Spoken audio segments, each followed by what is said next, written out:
Great. Welcome everyone again to another localized session as part of the Green Talent Forum in partnership with the Posterity Institute and sponsored by Majid Al Futtaim. We're so happy to have you all here. If this is your first session, thank you for being here early. Thank you for waking up, or thank you for staying late. We are so happy to have you all here. And today, as you might know already, we are starting the session on sustainable agriculture, which will be a fireside chat with Mohamed Ashur, which is the CEO of Aspire and co-founder of Aspire. I won't talk about more about his amazing background, but I will introduce our amazing moderator today, and then she will talk about and with Mohamed. So today we have Carla Osnaya, which is the Director of People at the Hult Prize Foundation. She is a dedicated professional with over a decade of experience in program development in different sectors, including development, special needs, social entrepreneurship, youth empowerment, of course. She has been in the Hult Prize team for many years, and she leads the global team for more than 20 countries. She will tell us a little bit about that. But basically, for those of you who might not know the Hult Prize challenges young people around the world to solve the planet's more pressing issues through social entrepreneurship. And Mohamed actually won that prize many, many years ago. We will hear their story, but it's a $1 million prize. So just to get the excitement going. But I will pass it on to you, Carla, and the stage is yours. Perfect. Thank you so much, Meech, for that wonderful introduction, and a very warm welcome to all of our attendees. I'm Carla, your moderator for today's session, and I am truly excited to be here with our very special guest. Now, before we dive into the discussion, I just want to remind everyone that this session is all about you being able to engage with our guests and giving you the opportunity to address all of the questions that you might have. And we really do value your participation and your curiosity. So please do not hesitate to start preparing your Q&A. You can submit them through the Q&A feature here on Zoom, through the chat box, because we will have a section at the end for you to ask all of your questions. And now, with further ado, let's begin the conversation with our special guests as we explore the remarkable journey of the innovations of Aspire and how they have truly taught us with the example of what sustainable agriculture is. I want you all to join me in giving a very warm welcome to Mohamed Ashur. Mohamed, I have to say, I am so honored to have this conversation with you. As Mitch mentioned, I have been part of Hult Prize for almost 7 years now, and we always share your story and your personal journey to really inspire everyone in our community. I've had to share it multiple times, but hearing it directly from you is much more exciting. So for all of you who do not know just yet who Mohamed is, and you've been living under a rock, Mohamed is the co-founder and the CEO of Aspire. He is a former 30 under 30. He's a recipient of Specialty Food Association Visionary Leader Award and the Muhammad Ali Humanitarian Award. You were also recently named one of the top 100 Canadians who are shaping the country by Maclean's Magazine 2023 Power List. Mohamed, you are the epiphany of inspirational to so many of our attendees joining us from the Middle East, Africa, and Latam. I would like us to start by hearing your story. Who was Mohamed before Aspire was created, before you heard about entrepreneurship? Tell us a little bit about your background, who you are. Sure. First of all, thank you for that extremely generous introduction. Also, if it looks like I just woke up and I sound awful, I promise it's not. It's because I'm not feeling well and I've been sick for the last few days. But I didn't want to miss this session, and it's the Hult Prize and the localized community is really a valued community, and I wouldn't have missed this opportunity. So to answer your question. I actually grew up. I was raised by Egyptian parents. We immigrated to Canada when I was fairly young, and I obviously, of course, went through elementary school, high school, and university here in Canada. And of course, growing up to largely immigrant parents, you could really decide to be anything in the world you want to be, as long as it's a doctor or engineer. So, so I personally was very interested in medicine from a fairly young age. I saw it as a path to tremendously impact people's lives. It's very intellectually stimulating, and it's a career where you can really obtain a lot of fulfillment. So after my undergrad, I went to do a further study. So I did a master's degree in neuroscience. And then after that, I pursued a joint degree in medicine along with an MBA. And it was actually during business school that I received an email that would completely change my life. And it was an email about this thing called the Hult Prize, which, of course, at that point, I knew nothing about. This was, remember, back in 2012. At the end of 2012 that I got this email. And it was really intriguing for two reasons. One, normally I used to I never really had much entrepreneurial aspirations as a kid. Partly because I've had no entrepreneurs as role models in my family. Everybody in my family was some form of professional, but not in business. And secondly, because I also grew up in a part of the world where I generally felt that, businesses were primarily just profit driven. And in fact, oftentimes the, interests of business happened at the expense of either people or at the expense of the environment. And so I never really had a very positive impression of business. It never really grabbed me or excited me. Making money has never been something that is an end for me that I've been interested in pursuing per se. So for all those reasons, it wasn't on my radar. But then the Hult Prize comes along and says, hey, can you use the tools of business to actually solve a global problem and make money in the process? And the reason you have to make money in the process is because if you don't, then you're just another charity. And the problem with charities is that every year you have to go out and ask for money.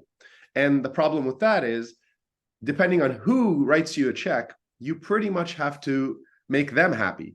So you might have a mandate and a vision, but if 80% of your donations are coming from one specific endowment, and that endowment, that particular year, really feels passionate about something, it's a sensitive situation where you may feel obliged just so that you can bring in money into your organization. So for me, it was very clear in how it was differentiated from anything I've seen. And the problem itself couldn't have been more perfectly timed. If the problem in 2013 was the problem of sustainable fashion or, one of these other challenges that have happened in the last few years, it may not have actually attracted me. But food sustainability and food security was so timely because at the time I was just studying medicine and I was beginning to really appreciate the impact of public health in general and nutrition in particular on people's livelihoods and on healthcare and the relationship between food and medicine. In fact, food as medicine. And I think that was a big part of why I got excited about the opportunity. And of course, at the time, the parameters of the Hult Prize, I'm not sure if they've changed, but you had to select a team from your program or from your school. So I put together a team, we started doing some research, and that's when we came across the extraordinary idea that would become Aspire. And of course, the rest is history. So I'm sure we're going to unpack that more, but let me pause here and give you a chance maybe to ask any questions. No, of course. And I identify so much with what you're sharing. I am also a first generation American of Latino immigrant parents. So I know that your options are limited. I would love to hear a little bit more about the family aspect of it. You say that you come from an Egyptian background, you immigrated to Canada. What was the reaction of your parents when, after all of this time working really hard to get you through medical school, they discover that actually change of plans, they thought that their successful kid was going to become a doctor, but now things are switching up? How was that personally? Because I think that is a challenge that a lot of our attendees will encounter if they want to make a switch in their professional trajectory. That's right. I mean, I think what really helped is that I didn't necessarily have that discussion until they showed up to New York when we were pitching for the $1 million. And the fact that we won was extra sweet because then they got to watch Bill Clinton hand us $1 million. And I think that was the moment where they're like, okay, this whole farming bugs thing, our kid has not totally gone crazy. But in all seriousness, I think there's a few things to keep in mind. First, at that point in my life, it starts first with intentions and motivations, right? And this is just a part of how I was brought up. Every action starts with your intentions. And for me, what are my intentions? My intentions in going into medical school is to serve and help people and have a positive impact on people's lives while doing something that is interesting, that is stimulating, and that allows me to achieve personal growth, right? That was my intention. Well, what the Hult Prize is calling for is for entrepreneurs to build a business that, if successful, can have a far greater exponential impact than I ever could have as a single physician, right? And all of those things that I just listed, serving others, having a positive impact, doing something interesting, developing and growing professionally, all of these things are being afforded through this opportunity, and honestly, at a whole other level and scale than my medical school curriculum.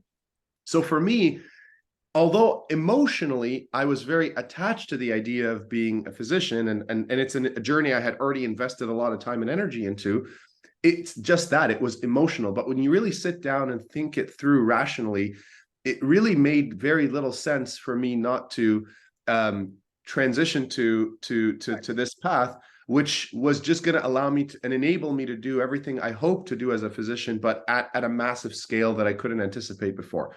And I think I was able to articulate this to my parents, who, setting aside the jokes about immigration and so on, I mean, ultimately, parents generally want what makes their kids happy, right? And they want, no parent wants their kid to stay in a career that makes them miserable. And anyway, most people don't, right? You might go and get your medical degree and then go do your residency and work as a doctor for a few years just so you can make your parents happy, but eventually realize that all along, your heart and soul is in engineering. And I've known friends who've done this, who've later on in life made that pivot. So you're going to do that anyway, because your working career is going to be decades long, right? So you may as well make that decision early on. And I think in this case, enlisting your family as part of your decision-making process, helping them understand what motivates you and what excites you. And of course, being pragmatic. So in my case, even though I did not drop out of medical school until it was very clear that I'm going to have a real chance at building this business, right? In other words, like, don't, if you have a bird in hand, don't let it go without knowing that, you've held on to another branch, right? So in this particular case, there was no decision I had to make on dropping out until we actually, frankly, won the prize, because now we have this funding, and along with it, the public and moral obligation to actually go and execute this business, which we did. And at that point, rather than drop out of medical school, I went and had a conversation with the faculty and said, can I take a leave of absence, right? So I'm going to go and I'm going to only focus on this business, because I can't be part-time medical student and part-time CEO. I actually tried for 1 month and it was awful. And I realized this would never work. So I went to medical school and I said, look, the opportunity to run this business is a once-in-a-lifetime opportunity, and it's a now problem. It has to happen now. Medical school can wait. So is it possible for me to take a leave of absence for a year, 2 years, like a sabbatical, go and build the business? Because after a year or two, it's going to become clear to me whether this is the right path, I'm the right person for this role, and we actually are, building the right business model. And by then it will be clear whether this is really what I want to do for the rest of my life, or if I, at that point, maybe there's somebody else who's a better fit to run this company, and I go back to, being a student. And fortunately, I was able to get that accommodation. So even when we won the prize, I didn't have to immediately, make this huge sacrifice. I was given the opportunity to sort of hedge to some degree. Now, after my 3rd year of my sabbatical, that's when it became clear to me that, yeah, no, I'm not going back to school. This is going to be my focus. And then I formally withdrew from the program. I love that you were pragmatic enough to understand where that line was drawn. But something that I really appreciate that you mentioned is having clarity of your intention and your motivation behind doing things. I think that this is something that at times we struggle with, really being able to identify what those motivations are, what is the intention that we do behind things. Sometimes we're just living in automatic and we don't really have times to sit down, reflect, and really identify what the core of who we are is. I was wondering, what are your recommendations when it comes to this? How was it that you were so in touch with those intentions and those motivations that were very clear to you and that really helped guide you in those decision-making process? It's an interesting question, and it's a question that I think I approach from a theological perspective, because this is a very important part of my own faith. But I think in general, to give some practical guidelines, the first thing is it's perfectly understandable to have multiple intentions. The question is, which intention is the driving intention, right? So you want to be a doctor because you want to help people, you want to develop professionally, you want to learn something stimulating, and you want to make a good living. And you want people to call you doctor because that's cool, right? So it's okay to have all 5 of these things. But if the latter 2 are like 80% of why you're doing this, and everything else is the other 20%, that's problematic, right? If those latter 2 represent maybe combined 5 to 10%, well, you're human. Who doesn't want prestige and who doesn't want, a good income, right? So I think it's important not necessarily to obsess about having only one singular intention, but to understand on aggregate, what is the relative weight assigned to your intentions? And for me, my intention very clearly was, I want to do something that I'm going to be very proud of. And the thing that ever since I was a kid, I've always and I suspect many of the people who are here right now may relate to this and probably are this way too. You derive pleasure just from serving people. Like, that is its own reward, right? In fact, sometimes when you go and you help someone, honestly, they think you helped them, but actually they helped you, because it was a very humbling experience that opened your eyes. It put life in perspective for you. You go to somebody who has like a major calamity in their life, or you go and do some relief work in a disaster-stricken location, and you see these unbelievably heroic, ordinary people who, despite having lost everything, still remain positive and optimistic. And you just think to yourself, my God, like, these people are just giants of human resilience, right? And how do I even compare to that? So sometimes that is its own reward. And when you find that you derive a tremendous amount of joy and pleasure just from serving people, it becomes very clear very quickly that that would be a great way to live your life and make a career. And so that becomes a critical criteria in what you do. Again, as you go through your journey, you're going to find all sorts of interesting temptations, shiny objects, et cetera, but you have to kind of always go back to your North Star. And I think a part of what helps that also is making sure that you have aligned stakeholders, partners, investors, co-founders, employees. So when you set very clearly your vision, when you establish very lucidly what you're all about, it really becomes a self-selecting process where those who are aligned are going to cheer you on and join you in droves. And those who are not are just going to find themselves, parting ways, and that's okay. And that's okay. I understand 100%. Now I want to bring us back a little bit to the Aspire food journey. So we're talking a little bit about the challenge of that year. It was the global food crisis. Obviously, things were, I don't know if better or worse shape than what they currently are right now, but it was something that resonated with you personally. How was it that crickets became a thing that you ever considered? I would love to hear the original story coming from you yourself. Sure. So, when we first started, the challenge was actually quite broad. It was, who can create essentially, and again, I'm trying to paraphrase now, food security for, 20 million people in a span of 10 or 15 years, something along the lines of those lines.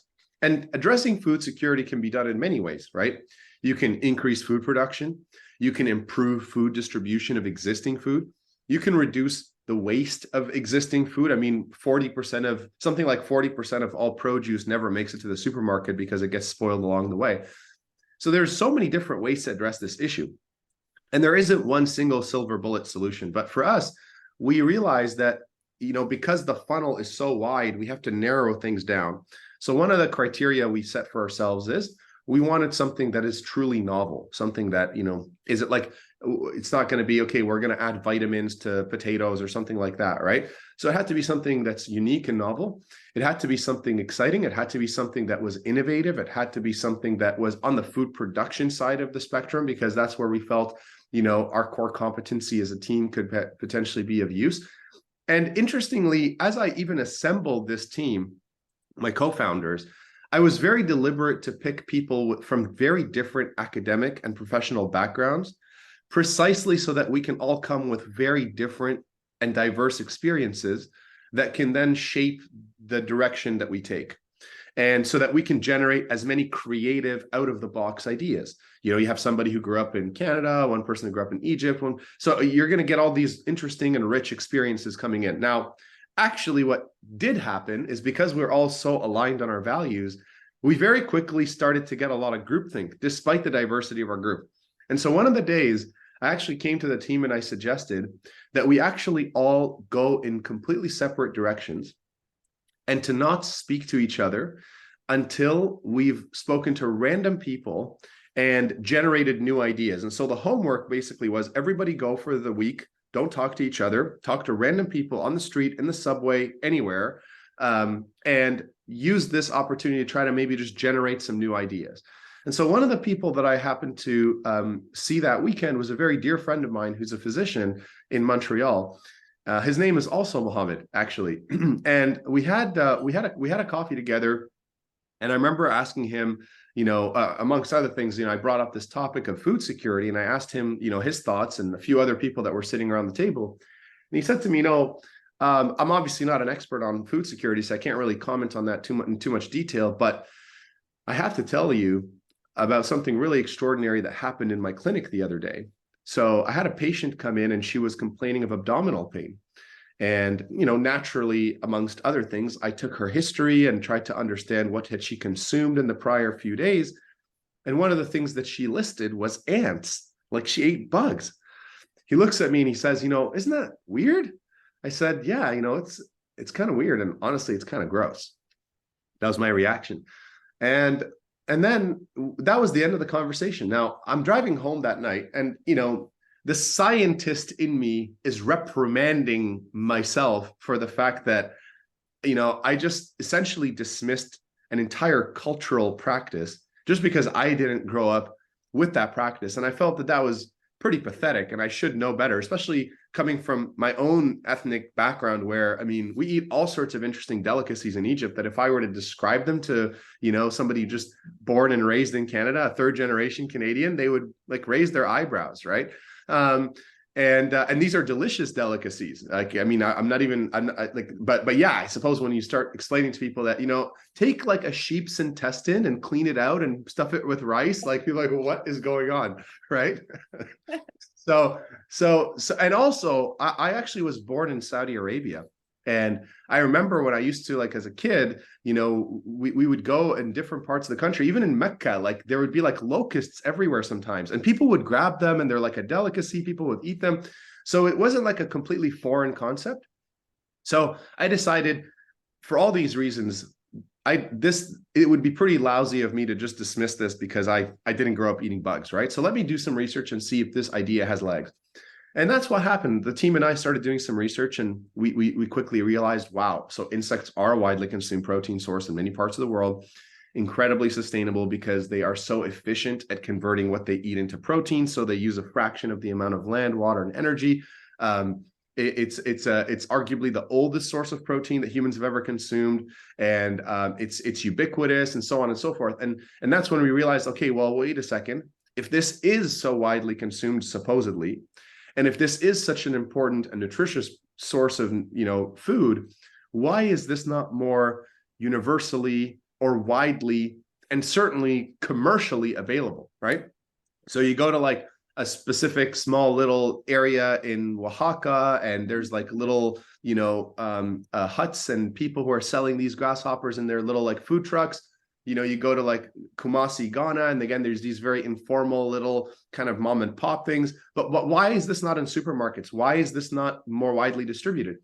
And the answer we quickly arrived at is because nobody has really figured out a way to actually produce insects in a safe, reliable, and commercial way. So most of these insects that are consumed around the world typically are harvested from the wild, which is problematic for a number of reasons. And so our thinking was, if we can come up with a way to actually farm these insects year round, and if we can modularize that farming model by using technology and automation so that you can basically copy and paste this anywhere in the world, you can really build one of, if not the densest protein production system in the world that would rapidly scale in many parts of the world. And this could have a tremendous impact on food security and hunger. And that was ultimately the business model, which 10 years later has largely been unchanged. I mean, along the way, of course, we've had pivots and changes and modifications, but if you come into the business today, at the very core, that is the same animating principle, and that is still what we're driving towards. So you talk a little bit about the different pivots that you've been having. I would love to hear a little bit more of how now you have a more broader approach when it comes to sustainable agriculture. Yeah, of course. I'm sorry, I have to go off camera to sneeze.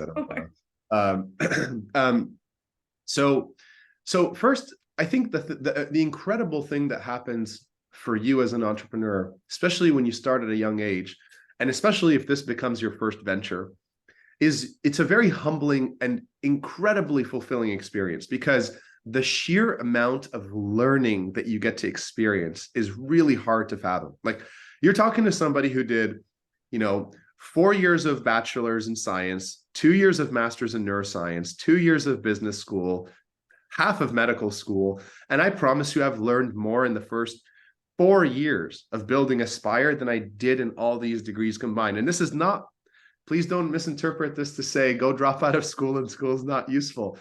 I'm just trying to establish and articulate just how rich the experience is, because you can learn from books, but when you go out and actually experience something and try to build something and make mistakes and experience the real world reactions to what you're doing, it's a lot more dynamic and it's a lot more interactive. And so for us, and for me personally, I would say the journey of the last 10 years has widened my aperture in terms of how I think about the problem. When we first started thinking about the problem, we thought about it from the perspective of food security. So, can we deliver safe, affordable, and nutritious food to the, approximately 1 billion people in the world who suffer from hunger, right? But then as you go through the journey and you do more and more research and you sort of peel back the deeper and more nuanced layers of the problem, you realize that, okay, we can go and give food to 1 billion people, but that won't necessarily solve the problem. The question is, why are they in poverty, right? And the answer to most problems, unfortunately, is more complex than a single solution, right? It's multifaceted, right? You're talking about healthcare, education, infrastructure, access to jobs, equality in the workplace, access to opportunity. So food is one part of the equation, but then there's all these other things that also have to happen. And obviously, we're not a silver bullet solution. But even the problem of food itself is also multi-layered. So for instance, if you go back and look at, I think, Bolivia and Peru, this was back in, I would say, the 80s, when quinoa started to become so, fashionable in North America and Europe, right? It was like this new superfood, and it was great for vegetarians and vegans, and there were ads everywhere, and all the celebrities started talking about quinoa, and all the salad bars started serving quinoa. It was amazing because the intentions, going back to intentions, the intentions of people in North America and Europe is, we want healthy, delicious, sustainable, plant-based alternatives. This is even before the phrase plant-based was popular, right? It was vegetarian back then. But that was the intention. The intention was we wanted something that was going to be fundamentally nutritious, and that's good and fine. But then, the issue is, it meant that if you were a farmer who was growing quinoa in Bolivia and Peru, you went from selling this as a local staple protein to now exporting it because you were getting paid way more to export. And the problem now is that, ironically, on the one hand, the farmers ended up doing extremely well because they were now getting paid quite a bit for their same crop. But then the locals actually experienced a fairly significant food crisis because now they were priced out of being able to purchase the very staple protein that they rely on. And so even this very well-intentioned Western desire to embrace this crop, while again well-reasoned, had the unexpected negative consequence of actually causing food security issues in the part of the world where this quinoa originates from. So I think for us, it started to become clear when you look at the issue of climate change and you look at the issue of sustainability more broadly, it's not people in Kumasi, Ghana that are causing GHG emissions that are destroying the atmosphere. That's just not the reality. The reality is most of the world's developed countries are the ones that have all the factories, and even the United States, right? I mean, yes, it's true that statistically China, is the most polluting country on earth from the perspective of GHGs. But like, if we're being honest with ourselves, China manufactures most of the things for America and for Europe, right? So all these computers, all these, gadgets, all these clothes, they're not being manufactured for the Chinese, right? So if you really look at the world in general and how we consume, the fact of the matter is it's the developed countries which have the resources that are more, they're more at to blame for the crises we're seeing from an environmental perspective than those that are developing. And so I can go and I can address food security all day for somebody in Ghana, but if I don't address the underlying issues of climate change that are going to radically shape the world in the future, a problem that people in Ghana are not responsible for, that is going to have an adverse effect. So again, as you go through, your horizons widen, you realize that the problem is bigger than you, but at the same time, there's also other amazing people solving other parts of the problem too. You start to make friends with great entrepreneurs who are addressing issues in renewable energy, EVs, coming up with better ways to capture carbon, and so on and so forth. And then you start to realize that you're part of a global community of problem solvers that are collectively going to change the world together. So I want to bring it back just a little bit to what you were talking about, really balancing out the impact that you're trying to have and really being able to solve this challenge while you're also trying to sustain a business, and to continue to grow. How has Aspire managed to balance these two things out? So I think that it goes back to what I was saying about intentions. Your intentions can be 80% impact, 20% profit. But you have to, as an entrepreneur, be very smart about knowing your audience, right? So, when you're going and talking to an investor, you have to first do your homework. What kind of investor is this? If it's an impact investor, then absolutely lead with the impact, right? But if it's a financial investor, then you may want to highlight the profitability of the business and demonstrate that this business, as a business, has merit, and as a business is a great investment opportunity.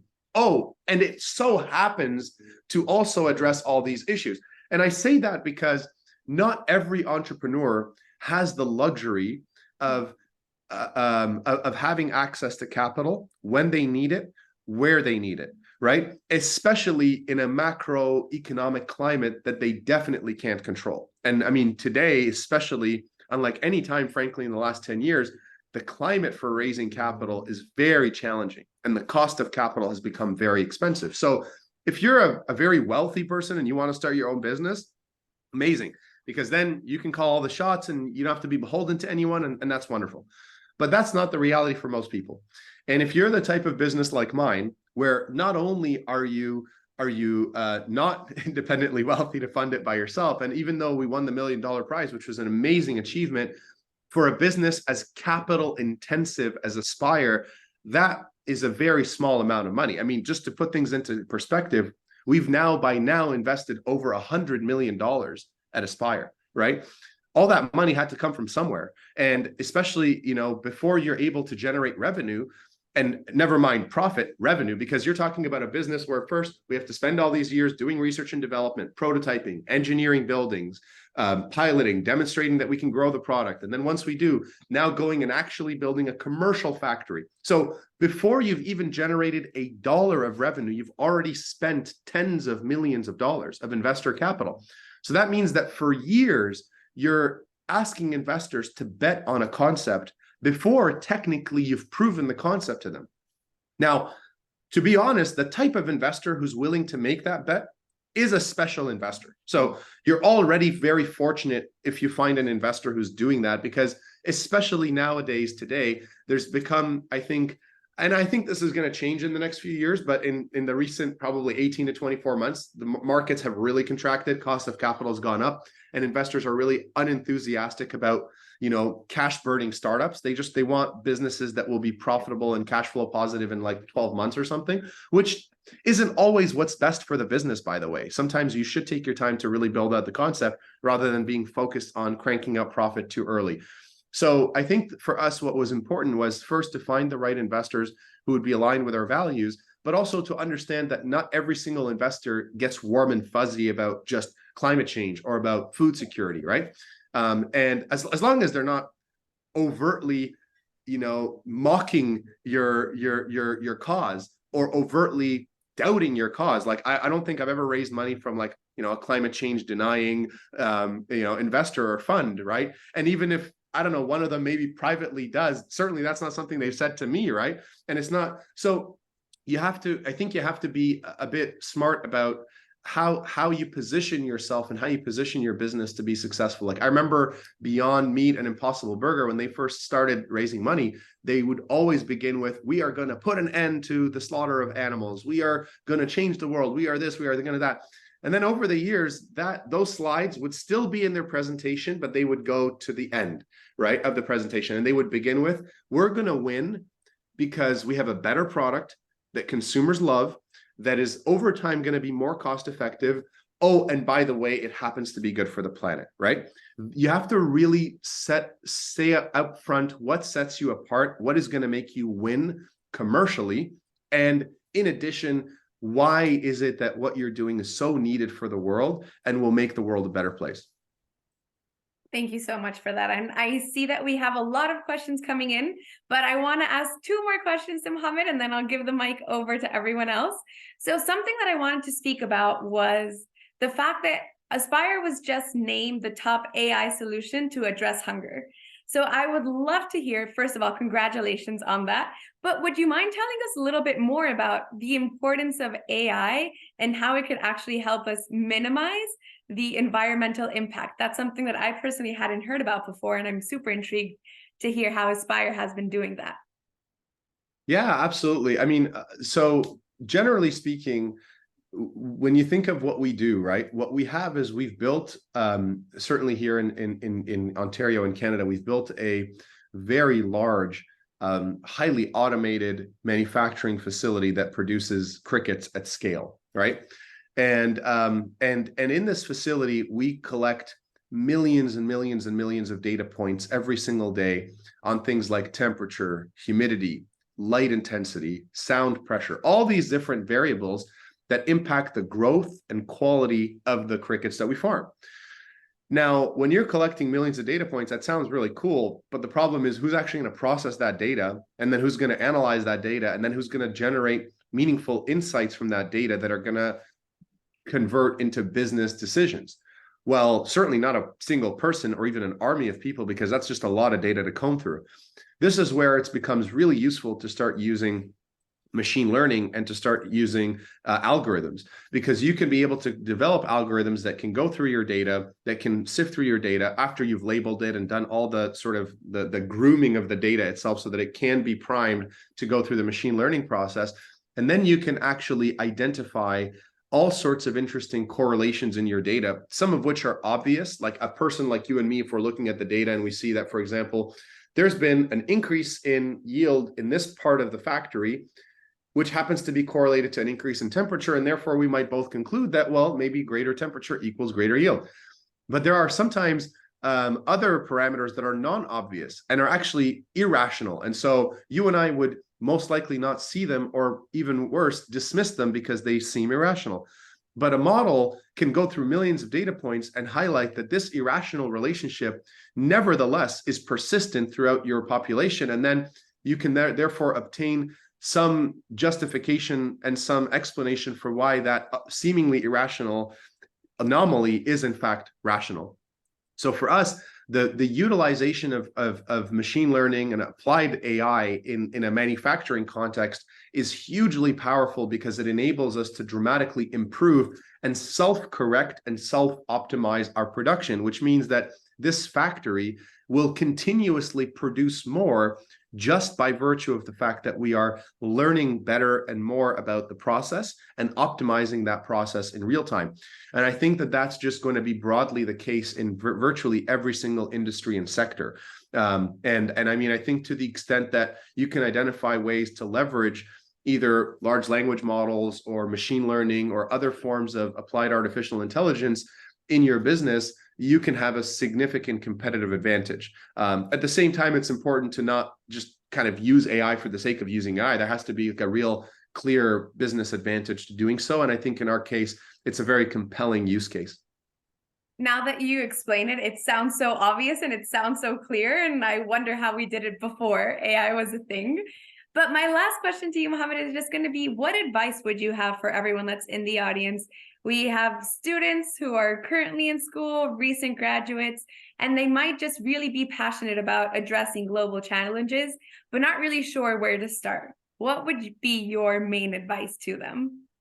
I would say start somewhere and you know, keep your eyes open for opportunities, and don't let opportunities always have to fit a specific stencil in your mind, right? So what do I mean by that? I received an email about this thing called the Hult Prize. Now, I could have just deleted that email and said, oh, this sounds cool, but it's a distraction because I want to be a doctor, and the way I'm going to impact the world is by being a doctor, right? And remember, like, I'm somebody who I've already invested a lot in this career path. I finally made it. And because I actually didn't get accepted into this medical school program the first time I applied. So there was a lot of, you know, buildup and hype to getting to that point. And despite that, I kept an open mind and I saw an opportunity. And that opportunity was very much life-changing. I didn't know it at the time, but now in hindsight, it's very clear that it was a life-changing opportunity. So number one, keep your eye out for opportunities. Number two, you don't have to necessarily take all the risk up front. So for example, if you are passionate about a specific cause, go work in a startup that already exists that's working on that cause. Try it out for 6 months to a year, see what it's like. Learn on someone else's dime, right? You don't have to take all that risk yourself. And in that process, you're going to realize, okay, I like the idea of building a business, or, oh my God, this is way too stressful and I can't do this. And if you like it, you start to come up with ideas of, okay, well, if I were to do this on my own one day, how would I do it differently or better, etc. However, not everybody wants to be an entrepreneur, but everybody wants to have impact. So also don't undermine or dismiss the impact that you can have in other ways and in other means, right? It could be by supporting other businesses. It could be by funding. It could be by contributing intellectually. It could be by sitting on the board one day of a startup. It could be by, you know, volunteering with an organization that supports and incubates new ideas. It could be through your own job. Let's say you work in oil and gas and you feel like, oh, like I'm in like the most polluting industry on earth. I mean, there's divisions in your company that are starting to look at ways to invest in renewable energies and looking at cleaner energies and cleaner fuels. Go and work in those divisions, or at least express interest in partnering with people on that side of it. Listen, everywhere you are in the world right now, wherever you sit, there is an opportunity to have impact.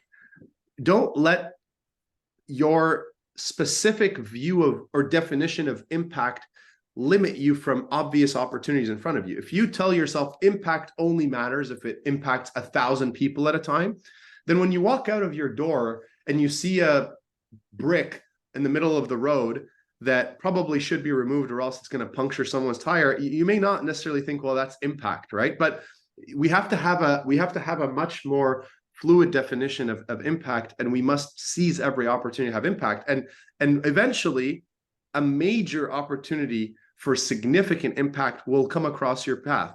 And when it does, seize it and go for it and learn from it. And not everyone is going to crush it. This is an important point I really want to conclude with. And that includes Aspire. You know, there's very few businesses that live to see their 100th birthday.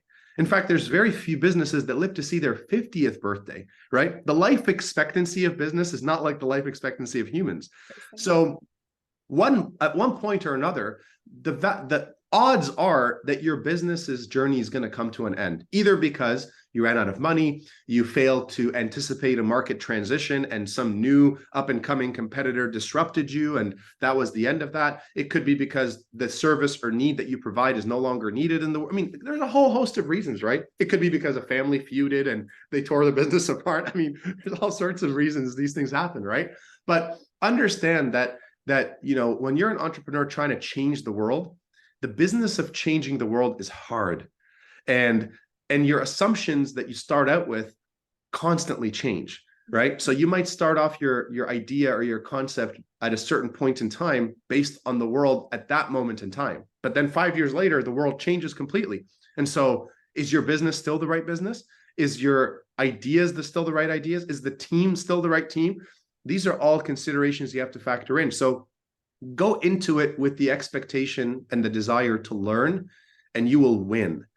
But if you go into it with the expectation that the only way to be called a winner is to exit an IPO and be a billionaire, then you're going to be disappointed, because like I said, it's very, very hard to change the world. And that doesn't mean it's not worth trying, right? Yes, it's true. We all talk about the people who were ultimately successful, but for Elon Musk today to have Tesla work, there had to be a graveyard of engineers long before Tesla was even coined as a word, or as a name for a company, that experimented with and developed electric cars, but for whatever reason, it couldn't commercialize. That paved the path for a company like Tesla to come along eventually and build on the shoulder of giants. So understand that as long as you're in the business of changing the world, it's tough.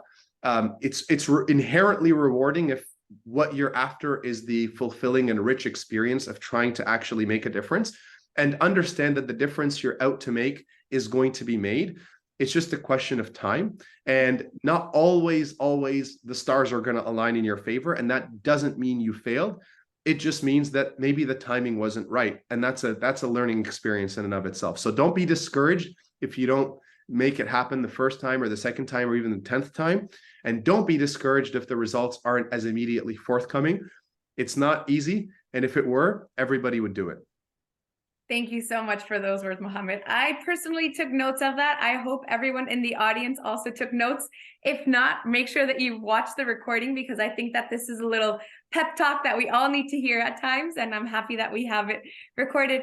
Mohammed, I'm going to go ahead and I'm going to ask a couple of questions that we received here. So the first one was, as someone who was so bright early on, how do you resist kind of this rush? Do you ever struggle to slow down and take your time to do things? Yes, it's very tough. Look, anyone who wants to change the world is biased to action.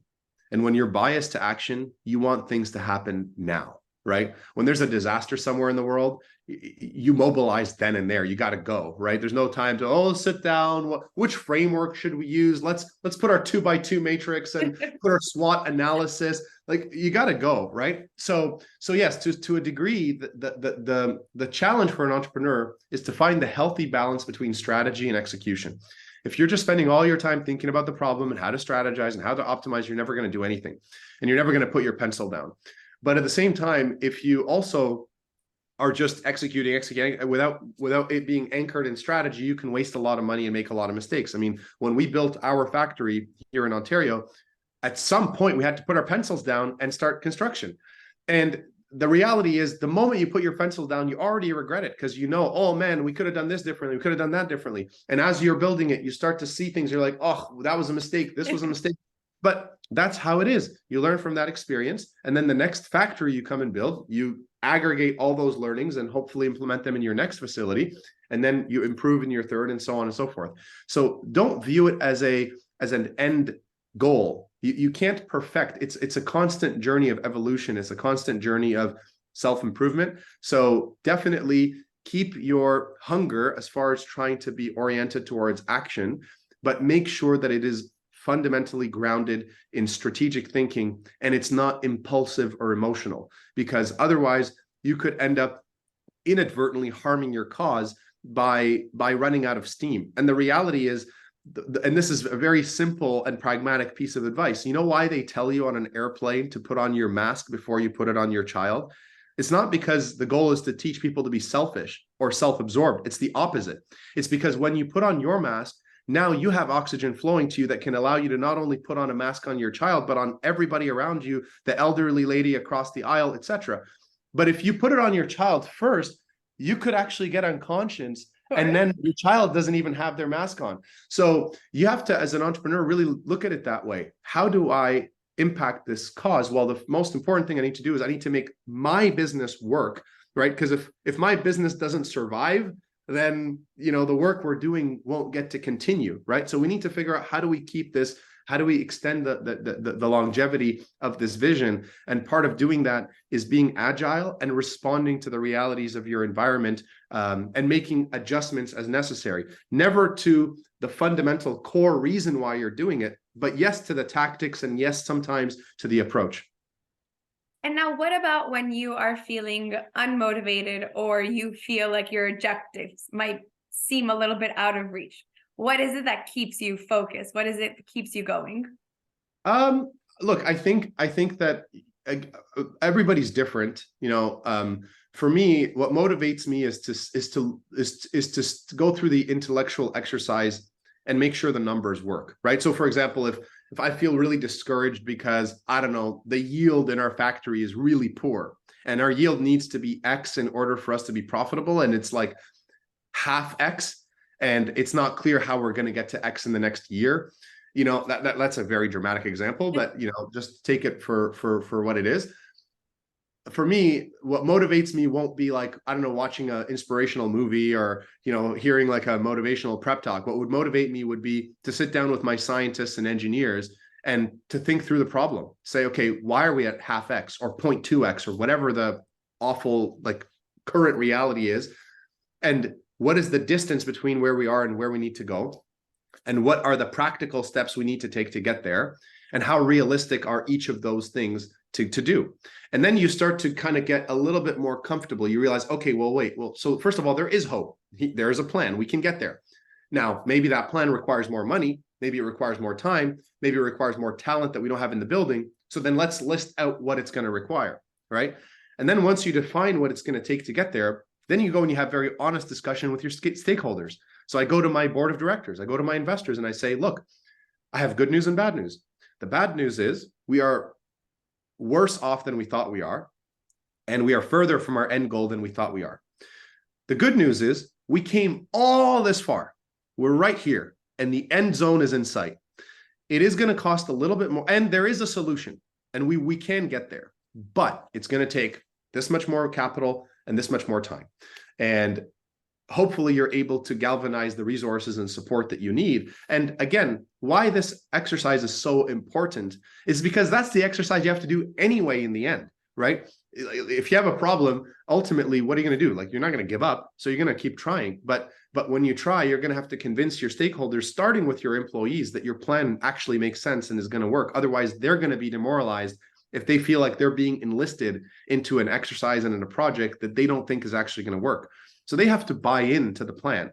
And once they buy into the plan, then you have to demonstrate that you can actually provide the resources to execute the plan. So I think now that was me answering the question from a purely tactical perspective of a business. But if you're asking more so, every day I'm looking at the news and there's another wildfire here and another forest fire there and more climate refugees here and natural disasters. And it just feels like no matter what we do, it's getting worse and worse.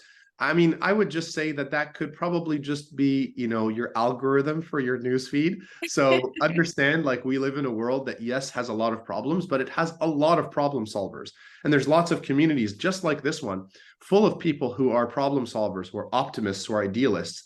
Yes, it's been 10 years since winning the Hult Prize. And yes, I was probably more naive 10 years ago than I am now about the reality of the world. In fact, not probably, for sure. But I am no less optimistic and no less idealistic than I was 10 years ago. And that's the difference, right? So just because the problems pile on doesn't mean you're not going to come up with a way to solve them. But don't put the burden of solving every problem on your shoulders. Have an impact within what you can control. I can't control natural disasters in Morocco and Libya. It's unfortunate. It's devastating. And, if I can write a check and donate and maybe do relief work, I will. But but that's not that's not my current reality. My current reality is I live in Toronto. There's problems here. There's problems in, I don't know, my kids' school, my neighborhood. There's problems in my workplace. There's problems in my environment. There's issues with, new projects that are being built that might be problematic for the environment. Have an impact where you are, where you can actually affect change. And of course, to the extent you can support other causes that are remote, 100% you should do so. But don't discourage yourself by overwhelming yourself with more problems than you can personally actually devote your time and energy to. And I think that is the perfect note to finish this session. So Mohammed, I want to thank you so much for joining us. Thank you so much for sharing all of your insights, being so aspirational, for being with us despite not being very well. We hope that you recover very soon. And for everyone else in the audience, just a friendly reminder that the next session is with the CEO of Slack. So be sure that you check the link out. And we hope you enjoyed the session and hope to see you all very soon. Take care, everyone. Thank you.